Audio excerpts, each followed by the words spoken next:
रक्षाबंधन के नाम से आपको समझ में आ रहा है रक्षा का बंधन, है ना।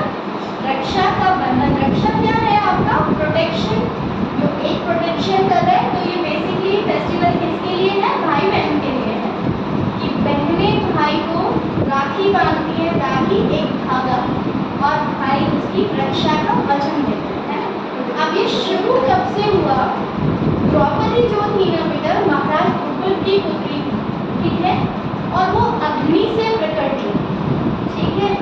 और भगवान श्री कृष्ण की बुआ जो थी कुंती थी, उनके 5 पुत्र थे। तो भगवान श्री कृष्ण की मदद से पांडव कहलाते थे, क्योंकि कुंती के हस्बैंड का नाम क्या था, महाराज पांडव। तो उनके 5 बच्चों को क्या कहा जाता था, पांडव। तो महाराज भगवान कृष्ण की सहायता से पांडवों ने इंद्रप्रस्थ नाम की एक नगरी बसाई, ठीक है।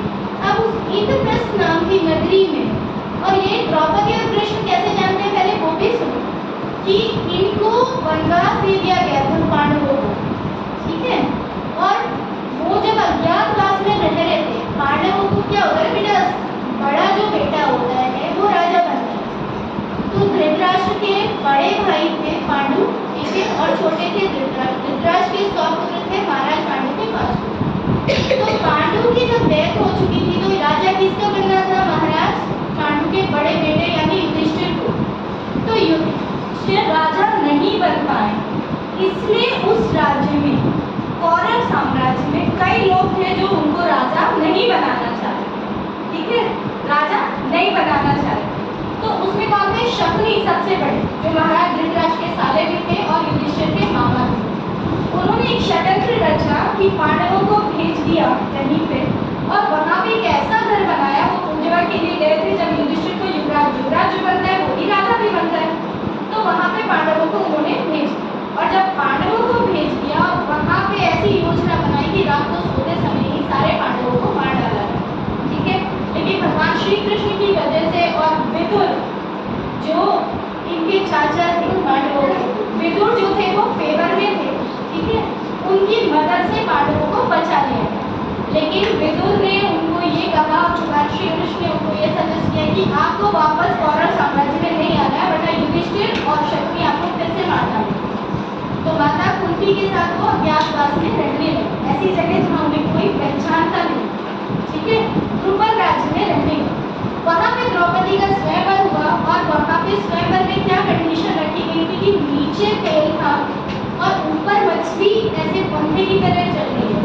तो उस नीचे तेल में मछली का प्रतिबिंब दिख रहा है ना, तो नीचे देख के ऊपर मछली की आंख को निशाना लगा, और इसमें सभी राजा फेल हो गए। इसने पार किया अर्जुन, ठीक है। तो वहाँ पे श्री कृष्ण की और अर्जुन की और द्रौपदी की पहली बार भेंट हुई। तो द्रौपदी जो थी किसकी पत्नी थी, अर्जुन की। यहाँ तक समझ में आया, ठीक है। अब द्रौपदी ने श्री कृष्ण को बोला कि आज से आप मेरी बहन हो, ठीक है, क्योंकि उन्होंने रक्षा की थी, ठीक है। अर्जुन ने जब द्रौपदी को जीत लिया, तो सारे राजा महाराजा, क्योंकि अर्जुन ब्राह्मण के वेश में, तो सारे राजा कहते थे ब्राह्मण द्रौपदी को नहीं ले जा सकता, उसे हम ले जाएंगे। स्वयंवर का मतलब मैरिज, ठीक है, जो जीत लेगा वो द्रौपदी को ले जाएगा। द्रौपदी बहुत प्रभावशाली स्त्री थी, और पूर्व जन्म में 5 जो देवता थे उनकी पत्नी रही, इंद्राणी रही, ठीक है। तो बहुत प्रभावशाली औरत थी, तो उनको वरना उनसे विवाह करना बहुत गौरव की बात माना जाता था। अब जब अर्जुन जीत गए, तो सारे राजा, क्योंकि अर्जुन ब्राह्मण वेश में थे, आपको मैंने बताया ब्राह्मण वेश में क्यों थे, वो राजा के वेश में इसलिए नहीं थे क्योंकि उनको फिर मार डाला गया था। तो उस टाइम रक्षा किसने की, कृष्ण जी ने। तो उसी दिन से द्रौपदी ने कहा कि आप मेरे भाई। अब जब ये पांडव वापस जाते हैं, कहाँ जाते हैं, अपने कौरव, जब द्रौपदी से वरण हो गया तो पता चल गया सबको कि पांडव जीवित हैं, मरे नहीं, ठीक है, वापस अपने राज्य जाते हैं। तो इनको धृतराष्ट्र कोई भी अच्छा जगह नहीं देते, इनको एक पुराना सा खांडव प्रदेश दे देते हैं। लेकिन पांडव श्री कृष्ण की सहायता से उसको बहुत बड़े राज्य में बदल देते हैं, जिसका नाम था इंद्रप्रस्थ, ठीक है। जब इंद्रप्रस्थ की स्थापना होती है ना बेटा, तो एक रिवाज होती है कि जब उसके लिए यज्ञ किया जा रहा था, अश्वमेध यज्ञ किया जा रहा था स्थापना के बाद में, तो उसमें किसी एक को बड़ा दर्जा दिया जाता है, ठीक है। किसी एक को क्या दिया जाता है, अग्र पूजा के लिए जाता है, जैसे सम्मान, या जैसे आपके टीचर्स मुझे यहाँ खड़ा करते थे, एक सम्मान है, या जो भी सीनियर हो, जो भी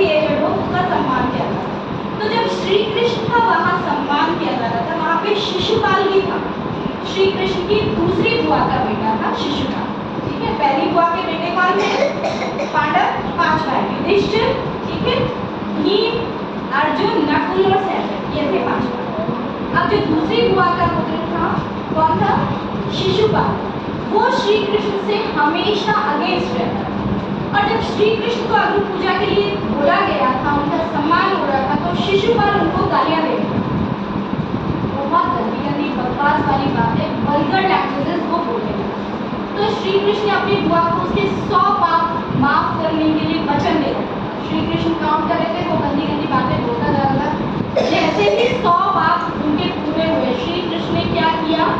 अपना सुदर्शन चक्र उठाया और वो ऐसे राइट हैंड की जो ये आपकी लिटिल फिंगर है उस पर धारण करते थे। सुदर्शन उठाया, उस सुदर्शन से उसका शिशुपाल का वध कर दिया। जब उनका वध हो गया तो भगवान की जो उंगली थी ये घायल हो गई। ठीक है, अब उंगली घायल हो गई, वहीं पे द्रौपदी भी मौजूद थी। द्रौपदी ने अपनी साड़ी निकालकर उनकी उंगली पे बांधी। उस दिन से रक्षाबंधन, उस दिन भी श्रावण पूर्णिमा का दिन था, तो उस दिन से रक्षाबंधन का जो फेस्टिवल है वो मनाया जाता है। और भगवान श्री कृष्ण ने उनको ये वचन दिया था कि आपको जब जब मुसीबतें आएंगी मैं आपकी रक्षा करूंगा। तो क्या था? साड़ी बांधी थी, यानी एक धागा है जो भाई की कलाई पे बांधा जाता है और भाई रक्षा का वचन देते हैं। और भी कहानियां हैं, आपके लिए इतना सफिशिएंट है। दूसरी जो कलयुग की कथा है, इस रक्षाबंधन का यूज कैसे कैसे किया कि मेवाड़ की जो रानी थी, रानी कर्णवती, ठीक है, रानी कर्णवती में जब गुजरात के सुल्तान बहादुर शाह ने मेवाड़ पे आक्रमण कर दिया। अब रानी को कुछ सूझा नहीं, जब उन्हें सूचना मिल गई कि पहले क्या ना बेटा जो महल होते थे वो पहाड़ों पे होते थे, बहुत ऊपर, और दूसरा कोई आक्रमण करने आएगा तो उसको आने में भी बहुत टाइम लगेगा, कई दिन महीने भी लग सकते, क्योंकि पहाड़ तो पहाड़ है उसको, और ऊपर से दिख भी जाएगा अगर कोई चढ़ रहा है तो है। तो जब रानी कर्णावती को ये इंफॉर्मेशन मिल गई कि बहादुर शाह आ रहा है ऐसे करने, तो उन्होंने मुगल सम्राट हुमायूं से मदद की और रक्षा सूत्र भेजा राखी का कि आज से आप मेरे भाई को, आप मेरी और मेरे राज्य की मदद करो। ये बात अलग है कि हुमायूं की सेना क्योंकि इतना टाइम बचा नहीं था, टाइम पे नहीं पहुंच पाई और वो मदद हो नहीं पाई, लेकिन रक्षा सूत्र बन। इसी तरह से जो रानी पद्मावती थी वो भी मेवाड़ की थी, बाद में जो पीढ़ियों में आई, वो गौरा और बादल नाम के जो दो उनके सिपे सालार थे उनको राखी बांधी थी, और उन्होंने अपनी जान की बाजी लगा कर भी रानी पद्मावती और उनके हस्बैंड दोनों की रक्षा। तो बेसिकली राखी क्या है? श्री कृष्ण को द्रौपदी ने बांधी, उस दिन से हम ये फेस्टिवल मनाते आ रहे हैं, और इसका मतलब क्या है? रक्षा का वचन। ठीक है, वो रक्षा कोई भी कर सकता है, चाहे हमारे प्राइम मिनिस्टर कर रहे हो, चाहे पुलिस वाले कर रहे हो, है ना, जो भी आपके सोचेस। राखी का बेसिकली मतलब क्या है? रक्षा का वचन। ठीक है, अब जिन जिन भाइयों ने आज राखी बनवाई है वो याद